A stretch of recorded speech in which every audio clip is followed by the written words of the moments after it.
第1162章再遇。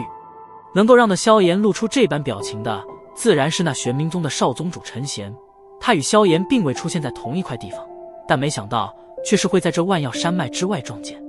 在那陈贤身后还有着2名老者跟随，而这2人萧炎也不陌生，正是当日在炼药师交易会中所见到的陈贤的护卫。这2个老家伙居然也是炼药师，难怪陈贤有恃无恐，原来是在丹界有帮手。望着那2名老者，萧炎眉头也是微微一皱。那2人的实力比起黄奕都是要强上许多，恐怕也是将近9星斗宗的实力，应付起来也是有些棘手。不过由此也是能够瞧出那陈贤在玄冥宗的地位，连进入丹界都是会随身携带2名9星斗宗强者护卫，显然玄冥宗对其是相当的重视，这之中或许会有